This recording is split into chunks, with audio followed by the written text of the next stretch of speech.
ಇದು ವಿಷಮುಕ್ತ ಅಡುಗೆ ಮನೆ ಮುಕ್ತ ಮಾತು. ಗಾಯಕಿ ಮತ್ತು ಸಂಗೀತ ಸಂಯೋಜಕಿ ಅರುಂಧತಿ ವಸಿಷ್ಠ ಅವರು ಇಂದಿನ ನಮ್ಮ ಸರಣಿಯ ಅತಿಥಿ. ಅವರು ಆಹಾರದಲ್ಲಿನ ಸಣ್ಣ ಬದಲಾವಣೆಯೇ ವಿಷಮುಕ್ತ ಅಡುಗೆ ಮನೆಯ ಸೋಪಾನ ಅನ್ನೋ ವಿಚಾರದ ಬಗ್ಗೆ ತಮ್ಮ ಮಾತುಗಳನ್ನು ನಮ್ಮ ಜೊತೆ ಹಂಚಿಕೊಂಡಿದ್ದಾರೆ. ಬನ್ನಿ ಅವ್ರ ಜೊತೆ ಮಾತಾಡೋಣ. ವಿಷಮುಕ್ತ ಅಡುಗೆ ಮನೆ ಅಂತ ಅಂದರೆ ನೆನಪಾಗೋದು ಮಲೆನಾಡಿನ ಮನೆಗಳ ಅಡುಗೆ ಮನೆಗಳು ಹೆಚ್ಚಾಗಿ. ಆರ್ಗ್ಯಾನಿಕಲ್ಲೂ ಕೂಡ ಈಗ ಬಹಳ ಮಟ್ಟಿಗೆ ಆರ್ಗ್ಯಾನಿಕ್ ಅನ್ನೋ ಹೆಸರಲ್ಲಿ ಬೇರೆ ಬೇರೆ ರೀತಿಯ ಪ್ರಾಡಕ್ಟ್ಗಳು ಬಂದಿರೋದ್ರಿಂದ ನಿಜವಾಗ್ಲೂ ಆರ್ಗ್ಯಾನಿಕ್ ಹೌದಾ, ಆ ಆಹಾರದ ಮೂಲ ಯಾವುದು, ಎಲ್ಲಿಂದ ಬಂದಿದೆ ಅನ್ನೋ ರೀತಿಯದ್ದೆಲ್ಲ ಚೆಕ್ ಮಾಡಿಕೊಂಡು ತಗೊಳ್ಳೋದು ಅಭ್ಯಾಸ. ಯಾಕೆ ಅಂತಂದರೆ ಎಲ್ಲವೂ ಆರ್ಗ್ಯಾನಿಕ್ ಅನ್ನೋ ಹೆಸರಲ್ಲಿ ಬರುತ್ತೆ, ಆರ್ಗ್ಯಾನಿಕ್ ಹೌದು ಅಲ್ವ, ಯಾಕೆಂದರೆ ಆ ಸ್ಟೋರ್ನವ್ರಿಗೆ ನಿಜವಾಗ್ಲೂ ಅದು ಎಲ್ಲಿಂದ ಬಂದಿದೆ ಅಂತ ಗೊತ್ತಿರಬೇಕು ಅಂತಿಲ್ಲ. ಎಲ್ಲ ಸಲ ಒಂದೇ ಹೊತ್ತಿನ ಊಟ ಹೊರಗಡೆ ಮಾಡಿ ಹೊಟ್ಟೆ ಕೆಡಿಸ್ಕೊಂಡು ಫುಡ್ ಪಾಯ್ಸನಿಂಗ್ ಅಂತ ಆಗಿ ಅದರಿಂದ ಮತ್ತೊಂದು ತಿಂಗಳ ಹಾಳಾಗಿ ಎಲ್ಲ ಆಗುವಂತಹ ಎಲ್ಲ ಸಾಧ್ಯತೆಗಳಿವೆ.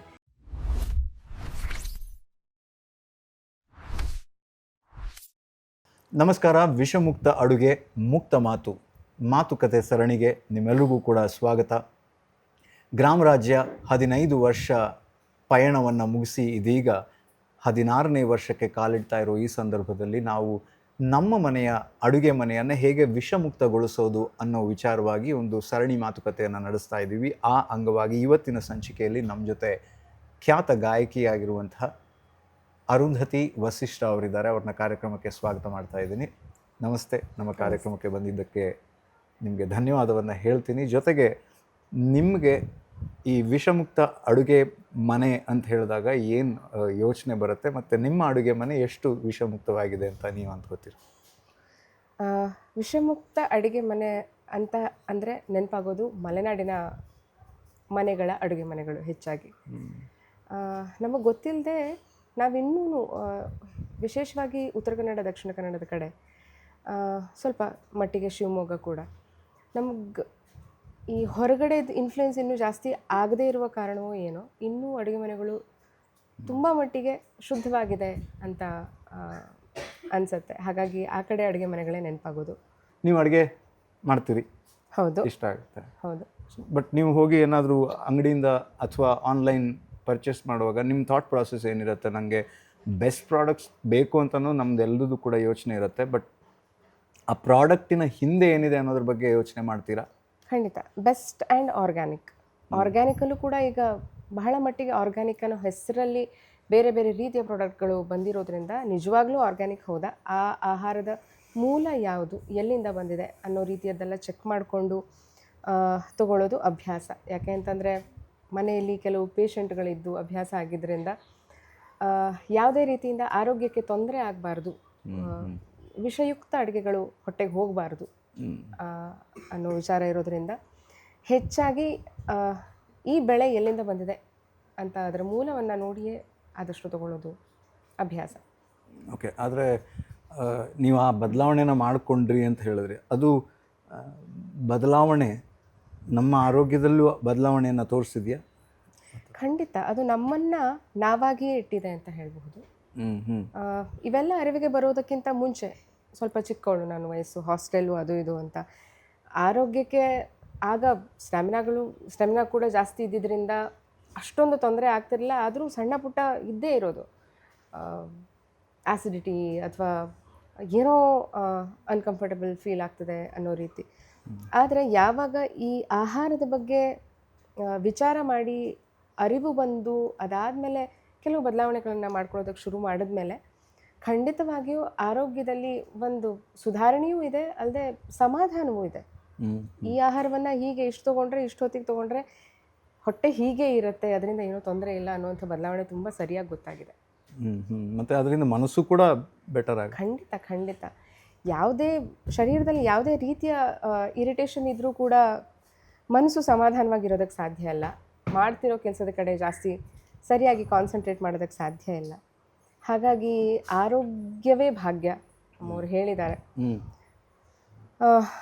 ಆರೋಗ್ಯ ಸರಿಯಾಗಿರಬೇಕು ಅಂತಂದರೆ, ಸರಿಯಾಗಿದ್ದರೆ ಮಾತ್ರ ಉಳಿದ ಕೆಲಸಗಳನ್ನ ಸರಿಯಾಗಿ ಮಾಡೋದಕ್ಕೆ ಸಾಧ್ಯವಾಗೋದ್ರಿಂದ ನಾವು ಆದಷ್ಟು ಸಾವಯವ ವಸ್ತುಗಳನ್ನು ಬಳಸಿ ತಯಾರಿಸಿದ ಆಹಾರ ಧಾನ್ಯಗಳ ಅಡುಗೆ ಅದೆಲ್ಲ ತಿನ್ನೋದ್ರಿಂದ ಎಲ್ಲವೂ ಸರಿಯಾಗಿರುತ್ತೆ, ಮನಸ್ಸು ಕೂಡ. ನೀವು ಎಲ್ಲಿಂದ ಶುರು ಮಾಡಿದ್ರಿ ನಿಮ್ಮ ಅಂದರೆ ಮೊದಲ ಬದಲಾವಣೆ ಯಾವ ಪ್ರಾಡಕ್ಟ್ ಆಗಿತ್ತು? ಮತ್ತು ನೀವು ಇನ್ನೊಂದು ಮಾತು ಹೇಳಿದ್ರಿ, ಅಂದರೆ ಆರ್ಗ್ಯಾನಿಕ್ ಅನ್ನೋ ಹೆಸರಲ್ಲಿ, ಸಾವಯವ ಅನ್ನೋ ಹೆಸರಲ್ಲಿ ಯಾವ್ದು ಬರುತ್ತೆ ಅನ್ನೋದು ಕೂಡ ನಮಗೆ ಗೊತ್ತಾಗಲ್ಲ ಕೆಲವೊಮ್ಮೆ ಅಂತ ಹೇಳಿ. ಸೊ ಅದಕ್ಕೆ ನಾವೇನು ಪ್ರಿಕಾಷನ್ಸ್ ತಗೋಬೋದು? ಮನೆಯಲ್ಲಿ ಯಜಮಾನರಿಗೆ ಹುಷಾರಿರಲಿಲ್ಲ, ಸೊ ಅಲ್ಲಿಂದ ಆಹಾರದ ಬಗ್ಗೆ ನಾವು ಆಯುರ್ವೇದವನ್ನೇ ನಂಬಿದ್ರಿಂದ ಆಯುರ್ವೇದದ ಔಷಧಿಗಳಲ್ಲೇ ನಮಗೆ ಬೇಕಾಗಿರುವಂತಹ ಪರಿಹಾರ ಸಿಗತ್ತೆ ಅನ್ನೋ ನಂಬಿಕೆ ಇದ್ದಿದ್ದರಿಂದ ಅಲ್ಲಿಂದ ಶುರು ಮಾಡಿದ್ವಿ. ಅದಕ್ಕೆ ಆಹಾರ ವಸ್ತುಗಳು ಎಲ್ಲಿಂದ ಬರ್ತದೆ, ಯಾವ ರೀತಿಯ ಆಹಾರವನ್ನು ತಗೋಬೇಕು, ಅದು ಮೊದಲನೇ ಅಂದರೆ ಪಥ್ಯ ಏನು ಅನ್ನೋದ್ರ ಬಗ್ಗೆ ಮೊದಲು ನಾವು ಗಮನ ಹರಿಸಿದ್ದು. ಹಾಗಾಗಿ ಮೊದಲ ಬದಲಾವಣೆ ತಂದಿದ್ದು ಅಕ್ಕಿಯಿಂದ. ಯಾವ ಅಕ್ಕಿಯನ್ನು ಬಳಸಬೇಕು? ಗ್ರಾಮರಾಜ್ಯದೇ ರಾಜಮುಡಿ ಅಕ್ಕಿನೇ ಮೊದಲು ಬಳಸೋದಕ್ಕೆ. ಗ್ರಾಮರಾಜ್ಯ ಸಂಬಂಧ ತುಂಬ ವರ್ಷಗಳಿಂದ ಇದೆ. ಹಾಂ, ಬಹಳಷ್ಟು ವಸ್ತುಗಳಲ್ಲ, ಆದರೆ ಕೆಲವೊಂದು ಗ್ರಾಮರಾಜ್ಯದ್ದೇ. ಯಾಕೆಂದರೆ ಆಗ ಬಹಳಷ್ಟು ಕಡೆಗಳಲ್ಲಿ ತಲೆ ಇದ್ದಿದ್ದರಿಂದ ಹಾಂ, ಅಕ್ಕಿ ಖಾಲಿ ಆಗಿದೆ ಅಂದರೆ ಗ್ರಾಮರಾಜ್ಯಕ್ಕೆ ಹೋಗಿ ತೊಗೊಂಬ ಅಥವಾ ಪಾರ್ಸಲ್ ಮಾಡಿಸ್ಕೊ, ಅದು ಹೆಚ್ಚಿದ್ದಿದ್ದು. ಹಾಗಾಗಿ ಕೆಲವೊಂದು ವಸ್ತುಗಳಂತೂ ರೆಗ್ಯುಲರ್, ತುಪ್ಪ, ವಿಶೇಷವಾಗಿ ಎಣ್ಣೆ, ತುಪ್ಪ ಮತ್ತು ಅಕ್ಕಿ, ಅರಿಶಿನ ಕುಂಕುಮ, ಅವೆಲ್ಲ ಗ್ರಾಮರಾಜ್ಯದ್ದು ಯಾವತ್ತು. ಬಟ್ ಆ ಪ್ರಾಸೆಸ್ ಹೇಗಿತ್ತು? ನಿಮಗೆ ಗ್ರಾಮರಾಜ್ಯದ ಬಗ್ಗೆ ಮೊದಲೇ ಗೊತ್ತಿತ್ತು, ಅದೊಂದು ಇದಿತ್ತು. ಬಟ್ ಇಲ್ಲಾಂದರೆ ಹೇಗೆ ನಾವು ಅಥೆಂಟಿಸಿಟಿನ ಕಂಡುಕೊಳ್ಳೋದು ಹೇಗೆ? ಕಷ್ಟ ಇದೆ. ಯಾಕೆ ಅಂತಂದರೆ ಎಲ್ಲವೂ ಆರ್ಗ್ಯಾನಿಕ್ ಅನ್ನೋ ಹೆಸರಲ್ಲಿ ಬರುತ್ತೆ. ಆರ್ಗ್ಯಾನಿಕ್ ಹೌದು ಅಲ್ವ? ಯಾಕೆಂದರೆ ಆ ಸ್ಟೋರ್ನವ್ರಿಗೆ ನಿಜವಾಗ್ಲೂ ಅದು ಎಲ್ಲಿಂದ ಬಂದಿದೆ ಅಂತ ಗೊತ್ತಿರಬೇಕು ಅಂತಿಲ್ಲ ಎಲ್ಲ ಸಲ. ಅದು ಯಾವುದೋ ಒಂದು ಅವರಿಗೆ ಎಷ್ಟು ಕಮಿಷನ್ ಬಂದಿದೆ ಅಂತ ಗೊತ್ತಿರೋದೇ ಜಾಸ್ತಿ. ಹೌದು, ಯಾವುದೋ ಒಂದು ಟೈಟಲ್ ಎಂಟ್ರಿ ಬಂದಿದೆ, ಅದೇ ಕಷ್ಟ ನಿಜವಾಗ್ಲೂ. ಏನದು ಪರಿಹಾರ ನಿಮ್ಮ ಪ್ರಕಾರ?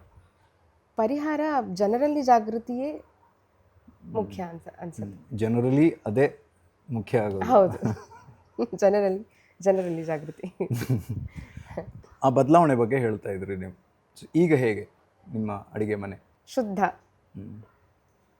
ತಮಾಷೆಗೊಂದು ಮಾತು ಹೇಳಬೇಕು ಅಂತಂದರೆ, ನಮ್ಮ ಸಿಂಗರ್ಸಲ್ಲಿ ಮಂಗಳ ರವಿ ಅಂತ ಇದ್ದಾರೆ, ಮಂಗಳಕ್ಕ. ಅವ್ರು ನನಗೆ ಆರ್ಗ್ಯಾನಿಕ್ ಅರುಂಧತಿ ಅಂತಲೇ ಕರೆಯೋದು. ಹಾಗಾಗಿ ಅಷ್ಟರ ಮಟ್ಟಿಗೆ ಬದಲಾವಣೆಗಳಾದವು ಜೀವನದಲ್ಲಿ. ಪ್ರತಿಯೊಂದು ಕೂಡ ಪಾಸಿಟಿವ್ ಬದಲಾವಣೆನೇ ಕೂಡ. ಅಂದರೆ ಸಹಜವಾಗಿ ಮೊದಲು ಹೊಟ್ಟೆ ಸರಿ ಇರೋದ್ರಿಂದ ಎಲ್ಲವೂ ಸುತ್ತಮುತ್ತಲೂ ಇರೋದು ಸರಿ ಇರುತ್ತೆ ಅನ್ನೋದು ಅರಿವಿಗೆ ಬಂದ ಮೇಲಿಂದ ಮುಖ್ಯವಾಗಿ ಅದನ್ನೇ ಬದಲಾವಣೆ ಮಾಡ್ಕೊಂಡಿದ್ದು, ಸರಿಯಾಗಿ ನಡ್ಕೊಂಡ್ಬಂದಿದ್ದು. ಅದರ ನಂತರ ಏನು ಸಾತ್ವಿಕತೆ ನಿಮ್ಮಲ್ಲಿ ಎದ್ದು ಕಾಣುತ್ತೆ. ಸೊ ಇದಕ್ಕೆ ಆಹಾರ ಎಷ್ಟು ಪೂರಕ? ಬಹಳಷ್ಟು ಆಹಾರ ಎಲ್ಲಿಂದ ಬಂದಿದೆ, ಅದಕ್ಕೆ ಏನು ಬೆಳೆಯೋದಕ್ಕೆ ಏನು ಬಳಸಿದ್ದಾರೆ, ಅದನ್ನು ಹೇಗೆ ಬಳಸಿದ್ದಾರೆ ಅನ್ನೋದು ತುಂಬ ನಮ್ಮ ಶರೀರಕ್ಕೆ, ನಮ್ಮ ಎನರ್ಜಿ, ನಾವು ಸಾತ್ವಿಕವಾಗಿ ಇಟ್ಕೊಳ್ಳೋದಕ್ಕೆ ಬಹಳಷ್ಟು ಮ್ಯಾಟ್ರ್ ಆಗುತ್ತೆ. ಎಲ್ರಿಗೂ ಅರ್ಥ ಆಗೋ ಥರ ಹೇಳಬೇಕು ಅಂತಂದರೆ, ಆರೋಗ್ಯ ಹೆಚ್ಚು ಕಮ್ಮಿ ಆಯಿತು ಅಂತಂದರೆ ಎನರ್ಜಿ ಲೆವೆಲ್ ಎಲ್ಲ ಆಚೆ ಈಚೆ ಆಗುತ್ತೆ. ಹಾಗಾಗಿ ಅದು ಬೇರೆ ವಿಚಾರ, ಅದು ಕಾಮನ್ ಆಗಿ ಎಲ್ರಿಗೂ ಅರ್ಥ ಆಗುತ್ತೆ. ಅಲ್ಲಿಗೆಲ್ಲದು ಸಾತ್ವಿಕತೆ ಅನ್ನೋದ್ರ ಕಡೆ ಲಕ್ಷ್ಯ ಕೊಟ್ಟು ಅಥವಾ ರಜಸ್ಸನ್ನು ತಂದ್ಕೊಳ್ಳೋ ಹಾಗೆ ಸ್ವಲ್ಪ ಸಿಟ್ಟು, ಕೋಪ, ಆ ಥರದ್ದೆಲ್ಲ ಸಹಜವಾಗಿ ಬರುತ್ತೆ. ಹೊಟ್ಟೆ ಸರಿ ಇಲ್ಲ, ಇನ್ನೇನೋ ಸಮಸ್ಯೆ ಆಯಿತು ಅಂತಂದರೆ. ಹಾಗಾಗಿ ಸಾತ್ವಿಕ ಆಹಾರ ಅನ್ನೋದು ಎಷ್ಟು ಮುಖ್ಯ ಅಂತಂದರೆ ಎಲ್ಲ ದೃಷ್ಟಿಯಿಂದನೂ ಕೂಡ ನಿಮ್ಮನ್ನೂ ಸಾತ್ವಿಕವಾಗಿಡತ್ತೆ. ಅದು ಮೊದಲನೇದಾಗಿ. ಆರೋಗ್ಯ ಸರಿ ಇದ್ದರೆ ಎಲ್ಲವೂ ಸರಿ ಇದ್ದಂಗೆ ತಾನೆ. ಮತ್ತದೇ ಸಾತ್ವಿಕತೆ ಎಲ್ಲ ಗುಣದಲ್ಲೂ ಕೂಡ, ಆಹಾರದಲ್ಲೂ ಕೂಡ ಎಲ್ಲವೂ ಸಾತ್ವಿಕವಾಗಿರೋದಕ್ಕೆ ಆಹಾರ ಮಾತ್ರ ಬಹಳಷ್ಟು ಮುಖ್ಯ. ಸಾತ್ವಿಕತೆ ಮುಖ್ಯ ನಮ್ಮ ಜೀವನದಲ್ಲಿ ಅನ್ನೋದು ತಿಳ್ಕೊಳ್ಳೋದೇ ಮುಖ್ಯ ಅನಿಸುತ್ತೆ ಮೊದಲಿಗೆ. ನಮ್ಮೆಲ್ಲರಿಗೂ ಅದರ ಅಗತ್ಯ ಇದೆ, ಆ ತಿಳುವಳಿಕೆ ಅಗತ್ಯ ಇದೆ. ಒಬ್ಬ ಗಾಯಕಿಯಾಗಿ ನಿಮಗೆ ಈ ರೀತಿಯ ಆಹಾರದ ಇದು, ಅದೇ ಆರ್ಗ್ಯಾನಿಕ್ ಅರುಂಧತಿ ಅಂತಲೇ ನಿಮ್ಮನ್ನು ಕರೀತಾರೆ ಅಂತ ಹೇಳಿದ್ರು. ಸೊ ಅದು ಹೇಗೆ ಎಫೆಕ್ಟ್ ಮಾಡುತ್ತೆ ಒಬ್ಬ ಕಲಾವಿದೆಯಾಗಿ, ಎಸ್ಪೆಷಲಿ ಒಬ್ಬ ಗಾಯಕಿಯಾಗಿ? ಬಹಳ ಮುಖ್ಯ. ಯಾಕೆ ಅಂತಂದರೆ ನಮ್ದು ಹೆಚ್ಚಾಗಿ ಕಾರ್ಯಕ್ರಮಗಳು ಮುಗಿಯೋದು ತಡ ಆಗಿದ್ದರಿಂದ ಮನೆಗೆ ಬರೋದು ತಡ, ಮಲಗೋದು ತಡ. ಹಾಗೆ ಬೆಳಿಗ್ಗೆ ಒಬ್ಬೊಬ್ಬರಿಗೆ ಕಮಿಟ್ಮೆಂಟ್ಸ್ ಇರೋದ್ರಿಂದ ಆಫೀಸ್ ಅದು ಇದು ಅಂತ ಇದ್ದರೆ ಬೇಗ ಎದ್ದು ಹೋಗಲೇಬೇಕಾಗಿರುತ್ತೆ, ನಿದ್ದೆ ಕಮ್ಮಿ ಆಗುತ್ತೆ. ಅದರಿಂದ ಆ್ಯಸಿಡಿಟಿ ಅಥವಾ ಬಾಡಿ ಹೀಟ್ ಜಾಸ್ತಿ ಆ ಥರದ್ದೆಲ್ಲ ತುಂಬ ಸಮಸ್ಯೆಗಳು ಆಗೋ ಸಾಧ್ಯತೆ ಇದೆ. ಇದು ಸಹಜ ಕೂಡ. ಹಾಗಾಗಿ ನಾವು ಹೊರಗಡೆನೇ ತಿಂದ್ಕೊಂಡು ಅದೇ ಸೋಡಾ ಹಾಕಿದ್ದು ಅಥವಾ ಯಾವ್ಯಾವುದೋ ವಸ್ತುಗಳನ್ನ ಬಳಸಿ ತಯಾರು ಮಾಡಿದ್ದು, ಕಲರೋ ಇನ್ನೇನೇನೋ ಹಾಕಿ ಮಾಡಿದ್ದನ್ನು ತಿಂದ್ಬಿಟ್ರೆ ಅಲ್ಲಿಗೆ ಮುಗೀತು. ಯಾವುದೇ ಒಬ್ಬ ಕಲಾವಿದ ಅಥವಾ ಯಾವುದೋ ಜೀವನದಲ್ಲಿ ಒಂದು ಮಹತ್ತರವಾದ ಉದ್ದೇಶವನ್ನು ಇಟ್ಕೊಂಡು ಆ ಬಗ್ಗೆ ಪ್ರಯತ್ನ ಪಡ್ತಾ ಜೀವನದಲ್ಲಿ ತಾನೇನೋ ಸಾಧಿಸಬೇಕು ಅಂತ ಹೊರಟಿರೋನ್ಗೆ ಖಂಡಿತವಾಗಿಯೂ ಹೊರಗಡೆ ಆಹಾರ ಅಥವಾ ಸಾತ್ವಿಕವಲ್ಲದ ಆಹಾರ ಅಥವಾ ಆರ್ಗ್ಯಾನಿಕ್ ಅಲ್ಲದ ಆಹಾರ ಖಂಡಿತ ಸಜೆಸ್ಟಬಲ್ ಅಲ್ಲ. ಅಂದರೆ ಯಾವುದೇ ಕಾರಣಕ್ಕೂ ಒಂದು ಹೊತ್ತಿಗೂ ಅಲ್ಲ. ಒಂದೇ ಹೊತ್ತಿನ ಊಟ ಹೊರಗಡೆ ಮಾಡಿ ಹೊಟ್ಟೆ ಕೆಡಿಸ್ಕೊಂಡು ಫುಡ್ ಪಾಯ್ಸನಿಂಗ್ ಅಂತ ಆಗಿ ಅದರಿಂದ ಮತ್ತೊಂದು ತಿಂಗಳ ಹಾಳಾಗಿ ಎಲ್ಲ ಆಗುವಂತಹ ಎಲ್ಲ ಸಾಧ್ಯತೆಗಳಿವೆ. ಅಲ್ಲಿಗೆ ಮುಗೀತಲ್ಲ, ಎಲ್ಲವೂ ಒಂದು ಸ್ಟೆಪ್ ಹಿಂದೆ ತಗೊಂಡು ಹಾಗೆ. ಹಾಗಾಗಿ ಎಲ್ಲ ದೃಷ್ಟಿಯಿಂದನೂ ಆರ್ಗ್ಯಾನಿಕ್ ಆಹಾರ ಎಲ್ಲಿಂದ ಬಂತು, ಹೇಗೆ ಬೆಳೆದಿದ್ದಾರೆ ಅನ್ನೋದು ಬಹಳ ಮುಖ್ಯ. ಅದೆಲ್ಲದಕ್ಕಿಂತ ನಮಗೆ ಗೊತ್ತಿರೋ ಸೋರ್ಸಿಂದ ಬಂದಿದೆ. ಉದಾಹರಣೆ ಗ್ರಾಮರಾಜ್ಯ, ಹೀಗೇನೆ ಇಲ್ಲಿಂದನೇ ಬಂದಿದೆ, ಹೀಗೆ ವಸ್ತುಗಳನ್ನ ತಗೋತಾರೆ ಅನ್ನೋದು ನಮ್ಗೆ ಗೊತ್ತಿರೋದ್ರಿಂದ ಈ ಥರ ಬ್ರ್ಯಾಂಡ್ಗಳಿಂದ ತೊಗೊಂಡ್ಬಿಡೋದು ತುಂಬ ಈಸಿ. ಒಂದು ಬ್ಯಾಕ್ಗ್ರೌಂಡ್ ಚೆಕ್ ಮಾಡಬೇಕಾಗಿರೋ ಅಗತ್ಯ ಇರುತ್ತೆ. ಖಂಡಿತ. ಗ್ರಾಮರಾಜ್ಯದೆಲ್ಲ ಬ್ಯಾಕ್ಗ್ರೌಂಡ್ ಗೊತ್ತೇ ಇರೋದ್ರಿಂದ ಹೌದು, ಪ್ರಾಡಕ್ಟ್ ಮೇಲಿನ ನಂಬಿಕೆ ಜಾಸ್ತಿ ಇರುತ್ತೆ. ನಂಬಿಕೆ ಅನ್ನೋದು ಒಂದು ಮಟ್ಟಿಗಿನ ಕೆಲಸ ಮಾಡೇ ಮಾಡುತ್ತೆ ಮನಸ್ಸಲ್ಲಿ, ಆರೋಗ್ಯದ ಮೇಲೆ, ಎಲ್ಲ ದೃಷ್ಟಿಯಿಂದನೂ. ಹಾಗಾಗಿ ಮೊದಲೇ ನಮಗೆ ನಂಬಿಕೆ ಇರೋದ್ರಿಂದ ಇದರಿಂದ ಏನೂ ತೊಂದರೆ ಆಗಲ್ಲ ಅನ್ನೋದು ನಮಗೆ ಸರಿಯಾಗಿ ಗೊತ್ತಿರೋದ್ರಿಂದ ಇನ್ನೂ ಆರೋಗ್ಯಕ್ಕೆ ಒಳ್ಳೆಯದು ಅಂತ ಅದ್ಭುತ. ಮತ್ತು ಈ ಕಾರ್ಯಕ್ರಮಕ್ಕೆ ನೀವು ಬಂದಿದ್ದು ತುಂಬ ಖುಷಿ ಆಯಿತು.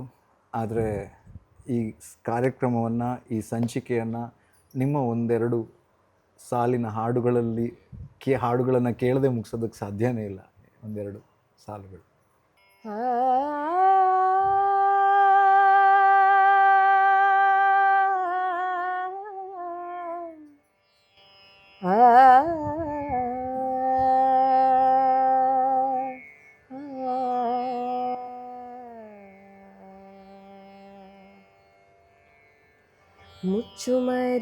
ಮುಚ್ಚುಮರೆಯಿಲ್ಲದೆ ನಿನ್ನ ಮುಂದೆಲ್ಲವನು ಬಿಚ್ಚಿಡುವೆಯೋ ಗುರುವೆ ಅಂತರಾತ್ಮ. ಪಾಪವಿದೆ ಪುಣ್ಯವಿದೆ ನರಕವಿದೆ ನಾಕವಿದೆ. ಪಾಪವಿದೆ ಪುಣ್ಯವಿದೆ ನರಕವಿದೆ ನಾಕವಿದೆ. ಸ್ವೀಕರಿಸೋ ಗುರುವೇ ಅಂತರಾತ್ಮ. ಮುಚ್ಚುಮರೆ ಇಲ್ಲದೆ.